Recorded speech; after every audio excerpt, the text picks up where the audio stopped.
નમસ્તે વિદ્યાર્થી મિત્રો. છેલ્લો જે આપણો લેક્ચર હતો એમાં હિઝનો અચળ ઉષ્મા સંકલનનો નિયમ વિશે આપણે ટૉપિક ભણી ગયા. હવે ત્યાર પછી એક ઇઝી ટૉપિક હવે આપણા શરૂ થાય છે, જેમાંનો એક ટૉપિક છે હવે દહન એન્થાલ્પી. મતલબ આપણી પાસે કોઈ પણ એવી અલગ અલગ પ્રકારની પ્રક્રિયાઓ આપેલી હોય, એ પ્રક્રિયાઓની અંદર જ્યારે એન્થાલ્પીનો ફેરફાર થતો હોય તો એ કયા પ્રકારની પ્રક્રિયા છે એના આધારે એનું નામ અપાતું. એમાંની એક પ્રક્રિયા આપણને કીધી છે દહન પ્રક્રિયા. દહન પ્રક્રિયા કોઈ પણ પદાર્થ લો, કોઈ પણ બળતણ લેવામાં અને એનું જ્યારે હવાની હાજરીમાં, ઓક્સિજનની હાજરીમાં દહન કરવામાં આવે ત્યારે જે એન્થાલ્પીનો ફેરફાર જોવા મળતો હોય છે એને આપણે સામાન્ય રીતે દહન એન્થાલ્પી કહે. અને અહીંયા શબ્દ વાપરેલો છે એની પ્રમાણિત દહન એન્થાલ્પી. દહન એટલે એને કહેવાય કમ્બશન. કમ્બશન માટે શબ્દ વાપરેલો છે અહીંયા સી. ΔH0 એટલે પ્રમાણિત એન્થાલ્પી ફેરફાર.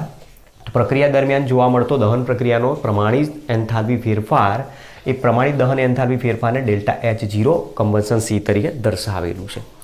તો આપણી પાસે હવે જે ટોપિક સ્ટાર્ટ થાય છે, દહન એન્થાલ્પી આવશે, તટસ્થીકરણ એન્થાલ્પી આવે, બધા અલગ અલગ પ્રકારના પોઈન્ટ જે આવતા હોય બધા મોટાભાગના ઇઝી છે. એમાંથી ઘણી જગ્યાએ તમારે ન્યુમેરિકલ સોલ્વ કરવાના પણ આવશે, જેમાંનો એક ન્યુમેરિકલ આપણી પાસે આ થિયરીના બેઝમાં છે આપેલો કોયડા સ્વરૂપે. એને પણ આજે આપણે થિયરી પછી તરત જોઈએ કે કઈ રીતે આને સોલ્વ કરી શકાય. તો સાથે સાથે આપણે લાસ્ટ ટોપિકમાં જે હિઝનો અચળ ઉષ્મા સંકલનનો નિયમ ભણ્યા, એ નિયમમાં આપણે એવું કીધું હતું કે કોઈપણ રાસાયણિક પ્રક્રિયા આપેલી હોય તે રાસાયણિક પ્રક્રિયાનો કુલ એન્થાલ્પી ફેરફાર જો પ્રક્રિયા એક કરતાં વધુ તબક્કાઓમાં થતી હોય તો દરેક તબક્કાના એન્થાલ્પી ફેરફારના બેઝિક સરવાળા બરાબર હોય છે.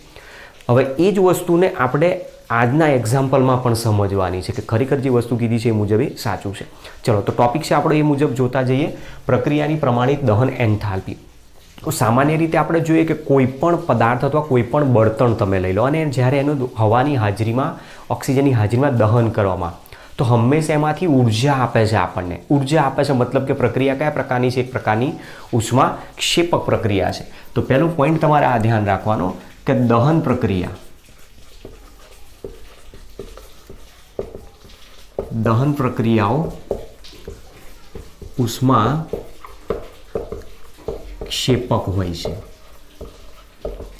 અને આવી પ્રકારની ઉષ્મા ક્ષેપક પ્રક્રિયાઓ હોવાના કારણે આવી પ્રક્રિયાઓ, દહન પ્રક્રિયાઓનો ઇન્ડસ્ટ્રી લેવલે પણ ઘણો બધો ઉપયોગ થતો હોય છે, બરાબર? કારણ કે ઇન્ડસ્ટ્રી લેવલે તમને ખબર જ છે કે જ્યાં ઇન્ડસ્ટ્રી લેવલે આપણે મોટા પ્રમાણમાં ઉર્જા ઉત્પન્ન કરવાની જરૂર પડતી હોય ત્યાં આનો ઉપયોગ થતો હોય છે. આપણા શરીરની અંદર જે બાયોલોજિકલ રિએક્શન થાય છે એ પણ એક પ્રકારની દહન પ્રક્રિયા છે. કઈ રીતે?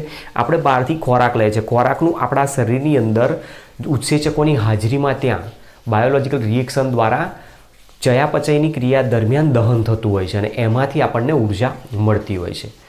તો ઘણા બધા આના વ્યવહારિક ઉપયોગો હોવાના કારણે આપણને આ ટોપિક સમજાવેલો આપ્યો છે. તો સૌથી પહેલું કે દહન એન્થાલ્પી કોને કહી શકાય? પ્રમાણિત દહન એન્થાલ્પી એટલે શું? તો દહન એન્થાલ્પીને આપણે વ્યાખ્યાયિત કરીશું ને એના પરથી પ્રમાણિત દહન એન્થાલ્પી કોને કહી શકાય એને સમજ. તો જ્યારે અચળ, કારણ કે શબ્દ શું કીધો છે? એન્થાલ્પી. એન્થાલ્પી ક્યારે યુઝ કરી શકાય? એન્થાલ્પી ફેરફાર અચળ દબાણ હોય ત્યારે. તો અચળ દબાણે 1 મોલ કાર્બનિક પદાર્થ, કોઈ પણ કાર્બનિક પદાર્થ પછી તમે લઈ શકો છો. અચળ દબાણે 1 મોલ કાર્બનિક પદાર્થનું ઓક્સિજનની હાજરીમાં સંપૂર્ણ દહન થતાં ઉદ્ભવતા એન્થાલ્પી ફેરફારને અથવા ઉદ્ભવતી ઉષ્માને તેની દહન એન્થાલ્પી કહેવામાં આવે છે. અને જો પ્રક્રિયા પ્રમાણિત સ્થિતિમાં હોય તો તેને પ્રમાણિત દહન એન્થાલ્પી તરીકે ઓળખવામાં આવશે. ચલો, ડેફિનેશન લખીએ પહેલાં.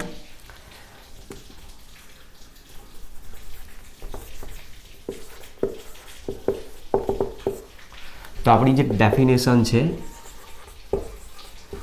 અચળ દબાણે 1 મોલ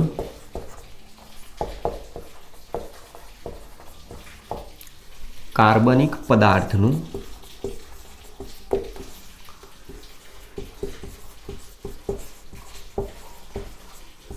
ઓક્સિજનની હાજરીમાં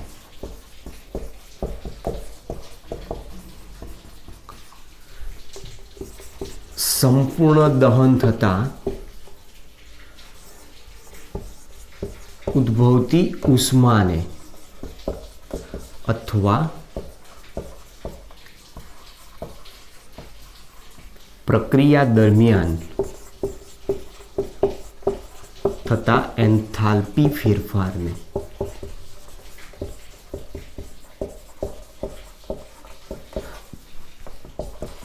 તેની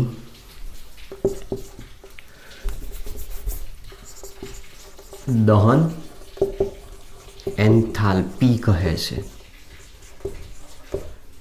બરોબર. જો દહન એન્થાલ્પી આપેલી હોય તો એન્થાલ્પી ફેરફાર બતાવે છે. તો પ્રક્રિયાની દહન એન્થાલ્પી ડેલ્ટા એચ કમ્બન્શન તરીકે દર્શાવાય. અને જો પ્રક્રિયા પ્રમાણિત સ્થિતિમાં હોય તો પ્રમાણિત દહન એન્થાલ્પી જેને દર્શાવવામાં આવે છે. અને પ્રમાણિત દહન એન્થાલ્પી હોય તો ડેલ્ટા એચ 0 સી તરીકે આપણે સિમ્બોલ એનો દર્શાવી શકીએ છીએ.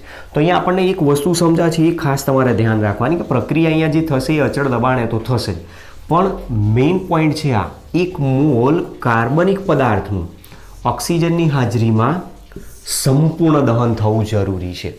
બરાબર. મિથેન આપેલો છે કાર્બનિક પદાર્થ તરીકે, તો એનું ઓક્સિજનની હાજરીમાં સંપૂર્ણ દહન થાય અને જે ઉર્જા ઉત્પન્ન થાય એને પ્રમાણિત દહન એન્થાલ્પી તરીકે આપણે નામ આપી શકીએ છીએ. અલગ અલગ પ્રકારના એક્ઝામ્પલના આધારે આપણે આને સમજાવી શકીએ છીએ. તો આપણી બુકની અંદર આપણને 2 એક્ઝામ્પલ આપેલા છે, એ એક્ઝામ્પલ ઉપરથી આપણે સમજવાનો પ્રયત્ન કરીએ. જુઓ, તો સૌથી પહેલાં તો એક્ઝામ્પલ આપ્યું છે આપણને. સામાન્ય રીતે આપણે જુઓ કે બળતણ તરીકે ઘરની અંદર ગેસનો ઉપયોગ કરીએ છીએ, ચૂલાની અંદર લાકડાઓનો ઉપયોગ કરીએ. તો લાકડું શું છે? સેલ્યુલોઝ. સેલ્યુલોઝ શું છે? કાર્બોહાઈડ્રેટ. કાર્બોહાઈડ્રેટ શું છે? એક પ્રકારનું કાર્બનિક પદાર્થ જ છે. તો એ કાર્બનિક પદાર્થનું જ્યારે દહન થાય છે ત્યારે એમાંથી ઉષ્મા આપણને આપતું હોય, તો એ દહન પ્રક્રિયા થઈ હોય છે. કાગળ છે, કાગળ બળે છે, કાગળમાંથી ઉષ્મા મળે છે બળ્યા બાદ, તો એની અંદર એ પણ દહન એન્થાલ્પી છે. હવે ઘરની અંદર આપણે જે ગેસ સિલિન્ડર યુઝ કરીએ છીએ, ગેસ સિલિન્ડરમાં એલપીજીની અંદર બ્યુટેનનો મોટા ભાગે યુઝ થતો હોય. હવે બ્યુટેનનું જ્યારે ઓક્સિજનની હાજરીમાં દહન થાય ત્યારે એ પ્રક્રિયા દરમિયાન એ આપણને ઉષ્મા આપે છે, અને એ જે ઉષ્મા આપે છે એ જ એની દહન એન્થાલ્પી તરીકે આપણે નામ આપીએ છીએ. તો દાખલા તરીકે બ્યુટેન છે, તો બ્યુટેનનું આપણી પાસે સામાન્ય રીતે સૂત્રનો યુઝ કરી શકીએ છીએ. અહીંયા બ્યુટેનનું O2ની હાજરીમાં દહન. બ્યુટેન હોય તો ટોટલ કાર્બન 4. હવે બ્યુટેન એટલે આલ્કેનનું સામાન્ય સૂત્ર તમે CnH2n+2 તરીકે તમે ભણી રહેલા છો. બ્યુટેનમાં કાર્બનની સંખ્યા 4 છે. જો કાર્બનની સંખ્યા અહીંયા 4 મૂકી દો તો 4 દુ 8 ને 10 થઈ જાય. તો બ્યુટેનનું અણુ સૂત્ર શું થવું જોઈએ આના ઉપરથી? C4H10 છે. હવે C4H10 આપણને આપેલો છે, એનું અહીંયા આપણે દહન દર્શાવવાનું છે. તો C4H10 અને બ્યુટેનનું જ્યારે દહન કરવામાં આવે કોની હાજરીમાં? ઓક્સિજનની હાજરીમાં. તો ઓક્સિજનની હાજરીમાં 1 મોલ બ્યુટેનનું જ્યારે સંપૂર્ણ દહન થાય, કોઈ પણ કાર્બનિક પદાર્થનું દહન કરો તો કાર્બનિક પદાર્થના દહનથી હંમેશા CO2 અને H2O છૂટા પડે. તો CO2 છૂટો પાડી દો, CO2 gas plus H2O liquid. ત્યાર પછી પ્રક્રિયાને બેલેન્સ કરતા શીખો. બેલેન્સ કરવા માટે શું કરો? કાર્બન અહીંયા જે આપ્યા એ કાર્બનને પહેલાં બેલેન્સ કરો. તો અહીંયા મૂકી દો 4. ત્યાર પછી હાઇડ્રોજન અહીંયા 10 છે, અહીંયા 2 છે, તો આને મૂકી દો 5 દુ 10. ત્યાર પછી છેલ્લે ઓક્સિજન બેલેન્સ કરો. તો ઓક્સિજન ચેક કરી લો કેટલા છે. જુઓ, 4 દુ 8, 8 ને 4 12 ને 1 13 ઓક્સિજન થયા. હવે ઓક્સિજન તમારે અહીંયા બેલેન્સ કરવા માટે શું કરવાનું છે? માની લો કે તમે 13 વડે અહીંયા ગુણી નાખશો તો ટોટલ ઓક્સિજન કેટલા થઈ જાય? 13 દુ 26, 13 દુ 26. તો અડધા કરવા માટે શું કરી દો? બાય 2 કરી નાખો. હવે આ જે પ્રક્રિયા આપેલી છે એ પ્રક્રિયા માટેનો જે એન્થાલ્પી ફેરફાર છે ડેલ્ટા H 0 અને દહન પ્રક્રિયા છે. તો delta H combustion, standard enthalpy change of combustion reaction is equal two -2658 kilo joule પ્રતિ મોલ જેટલી વેલ્યુ આમાંથી મળતી હોય. મતલબ કે 1 મોલ બ્યુટેનનું જ્યારે દહન કરવામાં આવે છે ત્યારે એમાંથી 2658 કિલો જૂલ જેટલી ઉર્જા ઉત્પન્ન થાય છે એવું કહી શકાય. એક એક્ઝામ્પલ આપણી પાસે આ છે. ચલો બીજું એક એક્ઝામ્પલ સમજીએ. ગ્લુકોઝ છે, ગ્લુકોઝનું દહન કરવામાં આવે.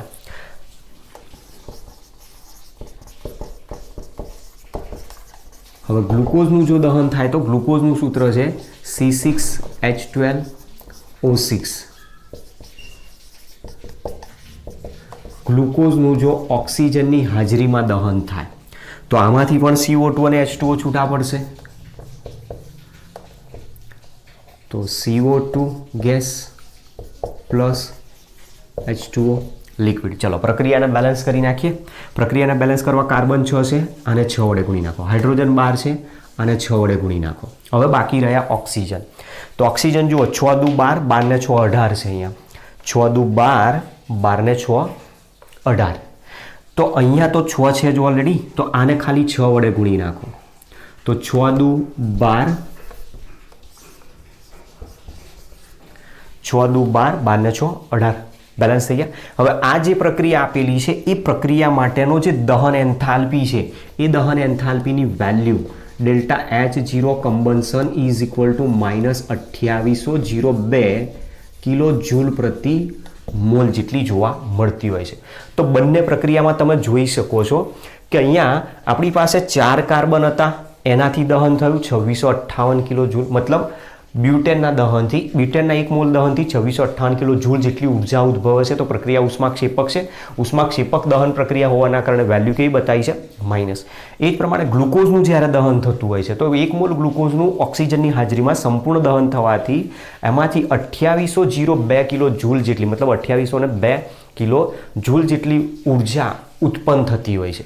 તો આ જે ઉદ્ભવેલી ઉષ્મા છે એ દહન પ્રક્રિયાને અંતે મળે છે અને એટલા માટે જ આને દહન એન્થાલ્પી તરીકે ઓળખે છે. અને પ્રક્રિયાઓ પ્રમાણિત સ્થિતિમાં હોવાના કારણે આપણે આને પ્રમાણિત દહન એન્થાલ્પી તરીકે નામ આપી શકીએ. સાથે સાથે બીજી એક વસ્તુ તમારા આ ટોપિકમાં અહીંયા એડ કરવાની છે કે એક્ઝામની અંદર મોટાભાગે JEE નીટમાં કેલરીક વેલ્યુનો ક્વેશ્ચન પૂછાતો હોય. કેલરીક વેલ્યુ કઈ રીતે શોધી શકાય? તો આપણે કેલરીક વેલ્યુનો પોઈન્ટ પણ અહીંયા જોવો પડશે. કેલરીક વેલ્યુ શોધવી કઈ રીતે? પ્રક્રિયા જ્યારે દહન થતી હોય ત્યારે એમાંથી જે ઉદ્ભવે છે ઉષ્મા એની કેલરીક વેલ્યુ કઈ રીતે શોધાય? કેલરીક વેલ્યુની મૂલ્ય હંમેશા પોઝિટિવ જ હોય, એને કોઈ દિવસ આપણે નેગેટિવ દર્શાવવાનું નથી. તો જો મારે કેલરીક વેલ્યુ શોધવી હોય તો જે પહેલી પ્રક્રિયા આપેલી છે બ્યુટેનનું દહન, બ્યુટેનની દહન માટેની જે કેલરીક વેલ્યુ છે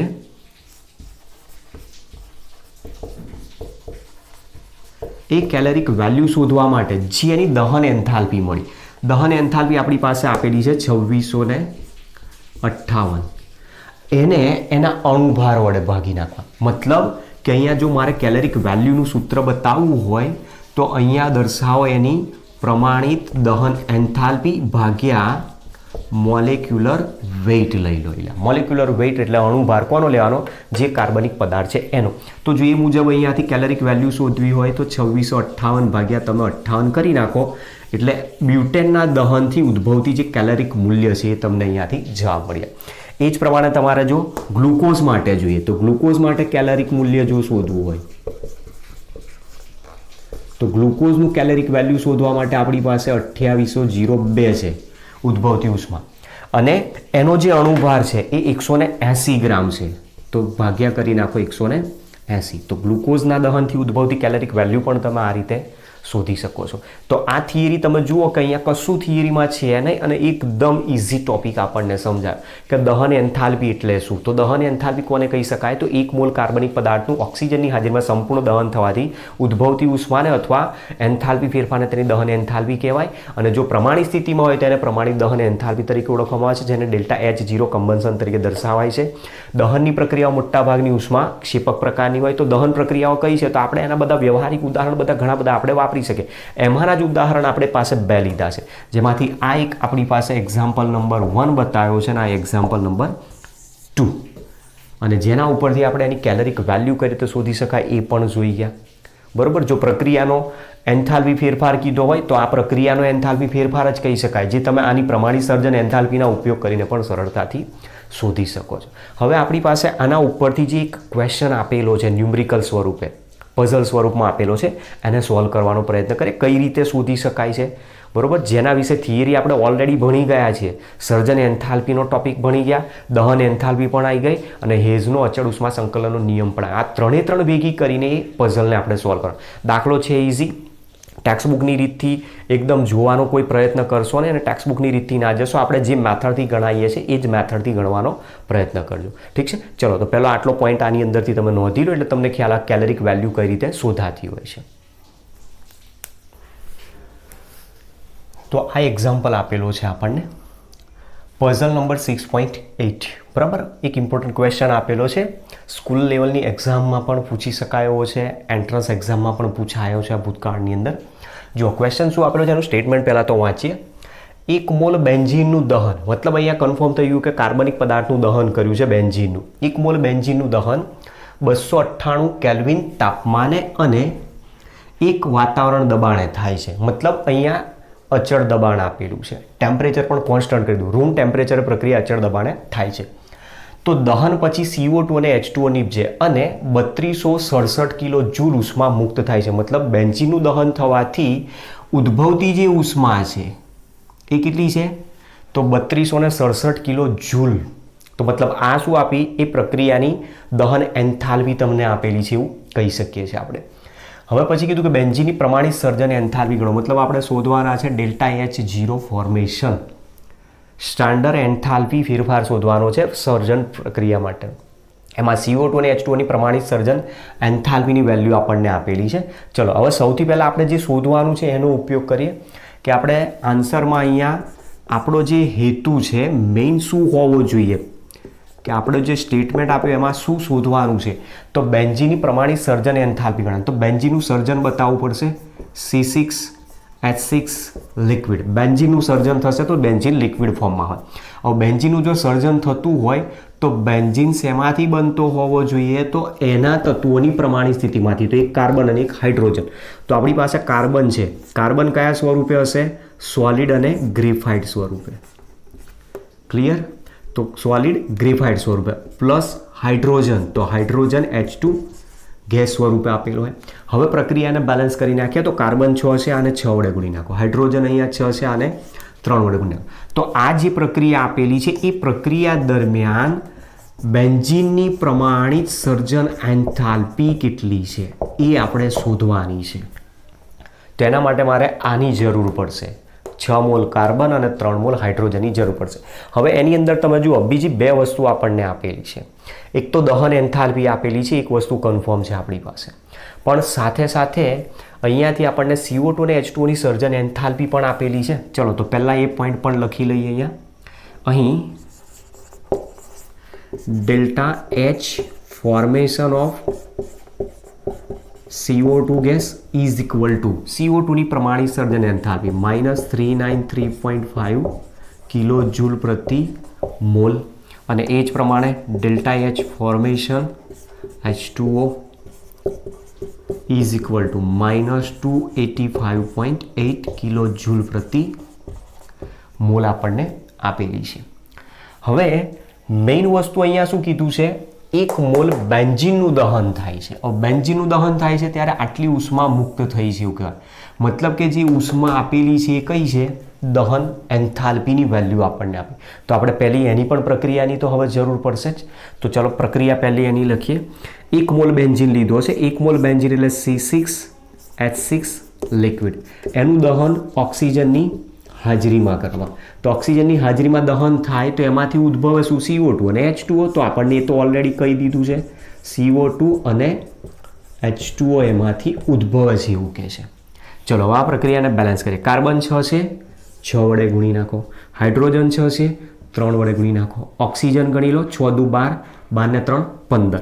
હવે 6 દુ 12, 12 ને 3 15 છે. જો માની લો કે અહીંયા હું 15 કરી દઉં તો ટોટલ ઓક્સિજન કેટલા થઈ ગયા? 15 દુ 30. તો ભાગ્યા શું કરી દો? 2. તો 15/2 લખી શકું. અથવા 15/2 જો મારે ના લખવા હોય તો આની જગ્યાએ હું 7.5 કરી શકું કે નહીં? 15ના અડધા કેટલા? 7.5. એટલે 7.5 O2 ગેસ તમે અહીંયા દર્શાવી શકો છો. તો આપણી પાસે આ રીતની એક આખી બેલેન્સ રિએક્શન મળી. એ બેલેન્સ રિએક્શનમાં પ્રક્રિયાનો ઉષ્મા ફેરફાર તમને આપેલો છે. Delta H0 combustion is equal two મુક્ત થાય છે કીધું છે તો -3267 કિલો જૂલ પ્રતિ મોલ દર્શાવેલી છે. આટલી વસ્તુ આપણને સૌથી પહેલાં સમજાય છે. હવે આના ઉપરથી આપણે શું કરવાનું છે? બેન્ઝીનની સર્જન એન્થાલ્પી શોધવાની છે. તો ધ્યાન રાખજો, આપણે આગળ પણ અગાઉના 2-1 લેક્ચર પહેલાં પણ જે એક્ઝામ્પલ ગણ્યા હતા સ્વાધ્યાયને એમાં મેથડનો આપણે યુઝ કરેલો છે કે તમારે જેની જરૂર હોય એ પદોને એ બાજુ જ રાખવાના. આની જમણી બાજુ જરૂર છે, આની ડાબી બાજુ જરૂર છે, તો મારે આ પ્રક્રિયકને જમણી બાજુ લાવવા શું કરવાનો? આ રિએક્શનને ઉલટાવી પડશે. આને સપોઝ માની લઉં છું ઇક્વેશન નંબર 1 છે એવું. ક્લિયર? ત્યાર પછી કાર્બન અને હાઇડ્રોજનની જરૂર છે. અહીંયા કોઈ જગ્યાએ કાર્બન હાઇડ્રોજન આપ્યો નથી, પણ એક હિન્ટ આપી છે, CO2 અને H2O નું સર્જન થાય છે, તો આપણે એની પણ પ્રક્રિયાની જરૂર પડશે, તો એ પ્રક્રિયાઓ પણ લખીએ. ચલો, હવે CO2 અને H2O બંનેની જરૂર છે, તો CO2 ક્યાંથી બને?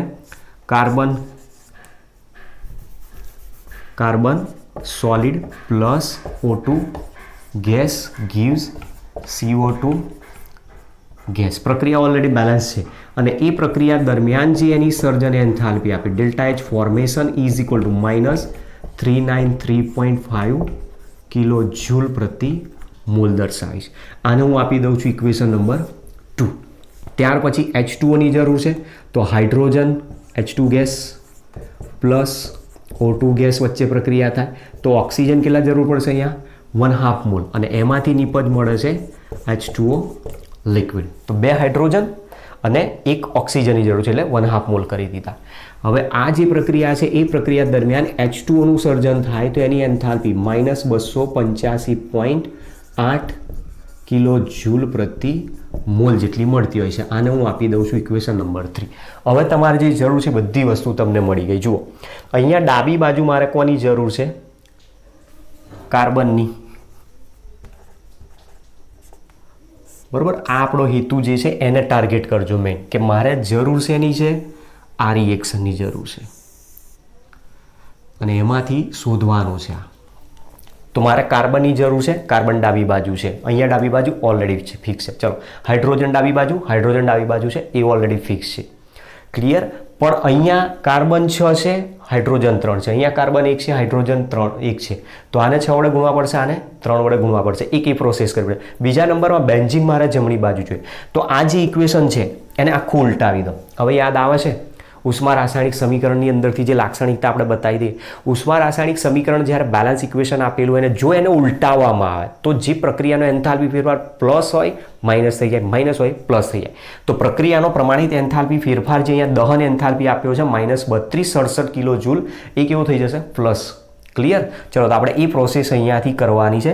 સમીકરણ 1 ને ઉલટાવવાનું છે, સમીકરણ 2 ને 6 વડે ગુણવાના, સમીકરણ 3 ને 3 વડે ગુણવાના છે, અને એ પ્રોસેસ પછી ત્રણેયનો સરવાળો લેવાનો છે. એમાં હેઝનો અચળ ઉષ્મા સંકલનનો નિયમ ત્યાં યુઝ થશે. ચલો, જોતા જઈએ ટોપિકને. હવે આપણે જે આપણો એમ જે હેતુ છે પાછો અહીંયા હું ફરી લખી દઉં છું. પ્રક્રિયા કીધી છે સર્જન એન્થાલ્પી 6 મોલ કાર્બન ગ્રેફાઇટ સ્વરૂપમાં. બરાબર? અહીંયા પણ જે વાપરે ગ્રેફાઇટ સ્વરૂપમાં હોય સોલિડ, પ્લસ પ્રક્રિયામાં બનાવે છે હાઇડ્રોજન સાથે પ્રક્રિયા કરીને બેન્ઝીન, તો હાઇડ્રોજન 3 મોલ વપરાય છે અને એમાંથી બનાવે છે C6H6 લિક્વિડ. ત્યારે જે એની સર્જન એન્થાલ્પી છે એ પ્રમાણિત સર્જન એન્થાલ્પીની વેલ્યુ કેટલી થાય છે આપણે શોધવાની કીધી છે. બરાબર? આ આપણો એમ છે, એને ટાર્ગેટ રાખવાનો. તો પહેલાં શું કરીએ? સમીકરણ 1 ને ઉલટાવીએ. ઇક્વેશન 1 ને ઉલટાવતા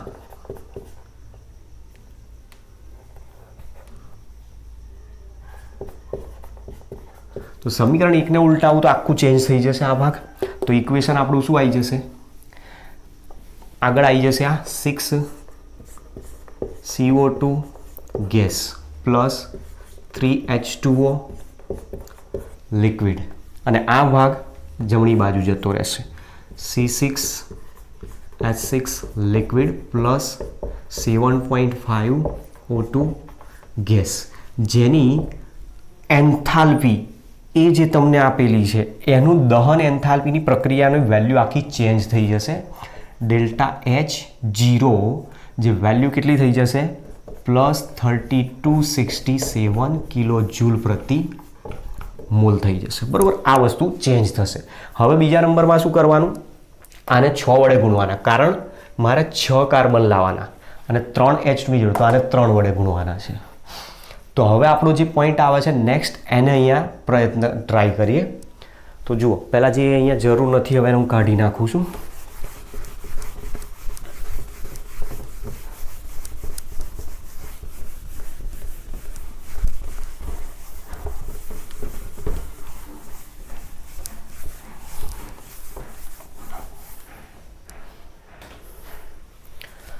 તો જુઓ ત્યાર પછી ઇક્વેશન 2 ને 6 વડે ગુણતા, હવે 6 વડે જો ગુણીએ તો therefore 6C plus 6O2 gas gives 6CO2 gas.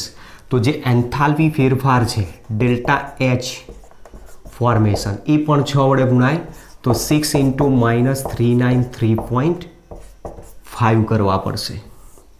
બરાબર, તો આની વેલ્યુ આપણે જરૂર પડશે. કેલ્ક્યુલેશન કરીને જોડે મૂકતા જ જઈએ એટલે આપણને ઝડપથી દાખલાનો જવાબ શોધવાની ખ્યાલ આવે. 393.5 × 6 2361, પણ વેલ્યુ કેવી આવશે? -2361 કિલો જૂલ પ્રતિ મોલ. ચલો ત્યાર પછી બીજું સૂત્ર છે ઇક્વેશન 3 ને 3 વડે ગુણતા.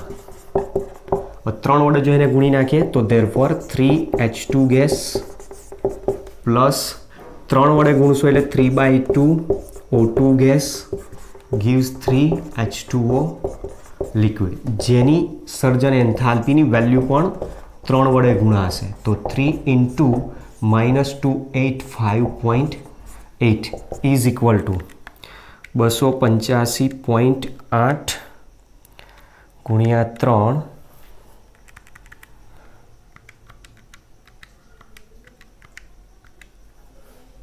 જેની વેલ્યુ છે 800, માઇનસ વેલ્યુ આવશે -857.4 કિલો જૂલ પ્રતિ મોલ. બરાબર, હવે જે વસ્તુ આપણે જરૂર નથી એને પણ અહીંયાથી હટાવી દઉં છું. ચાલો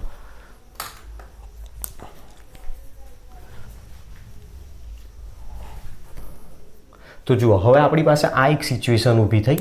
હવે આને હું નંબર આપી દઉં, આને સમીકરણ નંબર 4 કહું, આને નંબર 5 કહું અને આને નંબર 6 કહું. તો હવે શું કરીએ? સમીકરણ 4, 5 અને 6નો સરવાળો, અને એનો સરવાળો કરીને આપણે એનો આન્સર લાવવાનો છે. સમીકરણ 4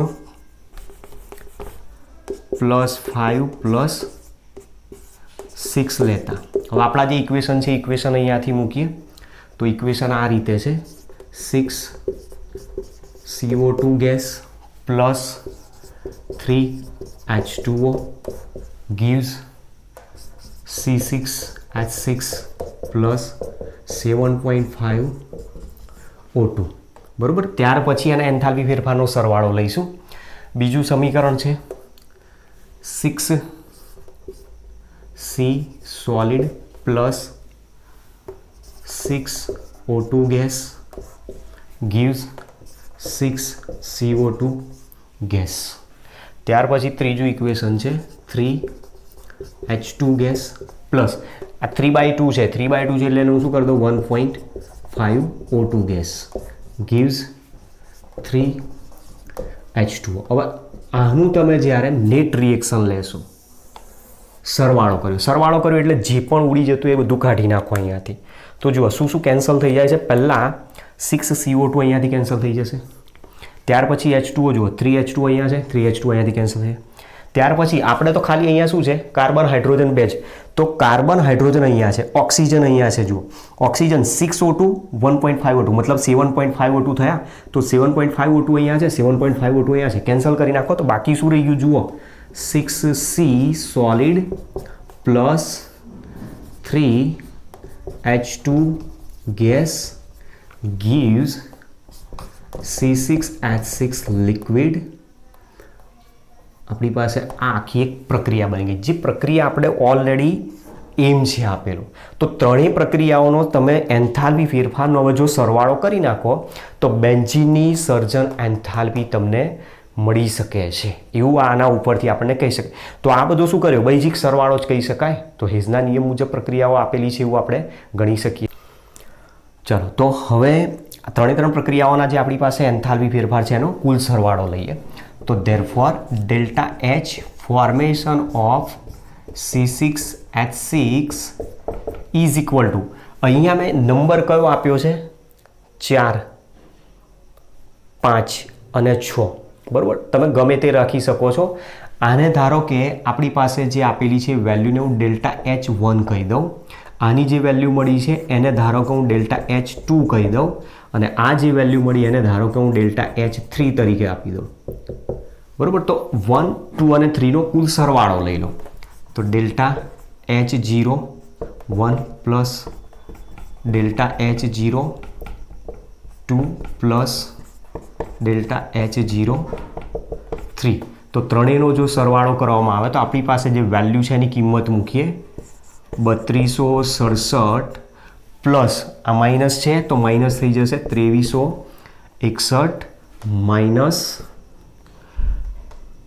857.4. હવે આનો જવાબ કેટલો આવે છે આપણે શોધવાનો છે. ચલો તો જવાબ શોધી લઈએ. 3267 ઓછા 2361 ઓછા 857.4 તો 48.6 જવાબ થાય છે. 48.6 કિલો જૂલ પ્રતિ મોલ, જે શું બતાવે છે કે 1 મોલ બેન્ઝીનની પ્રમાણિત સર્જન એન્થાલ્પીની વેલ્યુ 48.6 કિલો જૂલ પ્રતિ મોલ જેટલી આપણને મળી શકે. તો તમે જુઓ છો દાખલો આપણે કઈ રીતે ગણ્યો. દાખલાની મેથડમાં ખાલી થોડુંક તકેદારી રાખવાની છે કે આપણે શું શોધવું છે એનો પહેલાં તો ઉલ્લેખ કરી નાખો. એના પરથી કોની જરૂર છે એ શોધી નાખો. કાર્બનની જરૂર હતી, હાઇડ્રોજનની જરૂર હતી, તો આપણે એના માટેની રિએક્શન બનાવી. એ રિએક્શન ઉપરથી પછી જેને જે તરફ રાખવાનું છે, ડાબી બાજુ જે પદ જોઈએ એને ડાબી બાજુ રાખવાનો પ્રયત્ન કરો, જમણી બાજુ જોઈએ એને જમણી બાજુ રાખો. જરૂર પડે તો પ્રક્રિયાઓને ઉલટાવી નાખો. પ્રક્રિયા એન્થાલ્પીનો ફેરફાર પ્લસ હોય તો માઇનસ, માઇનસ હોય તો પ્લસ કરી નાખો. બરાબર, તો આ રીતનો આપણી પાસે ક્વેશ્ચન આપેલો આવે છે. ઠીક છે, તો દાખલાની થોડી 2-3 વખત હજુ એકવાર પ્રેક્ટિસ કરજો અને એવું લાગે તો તમને તમારી રીતે બેન્ઝીનની જગ્યાએ બ્યુટેનનો ટોપિક આપણે લીધેલો છે, ગ્લુકોઝનો ટોપિક લીધો છે ઉદાહરણમાં, એના ઉપયોગ કરીને પણ તમે શોધી શકો છો. એમાં પણ H2 અને CO2 જ ઉત્પન્ન થાય છે. તો એની પ્રમાણિત સર્જન એન્થાલ્પી શોધવા માટે તમારી રીતે સ્ટેટમેન્ટ આખું જાતે બનાવી દો અને દાખલા એ રીતે પ્રેક્ટિસ કરી નાખો. એકદમ ઇઝી છે, દાખલા આવડી જાય છે. પરીક્ષાની અંદર ક્વેશ્ચનના માર્ક્સ જોઈતા હોય તો પ્રેક્ટિસ કરી શકો છો. ઓકે, તો મળીએ નેક્સ્ટ લેક્ચરમાં. Thanks to all.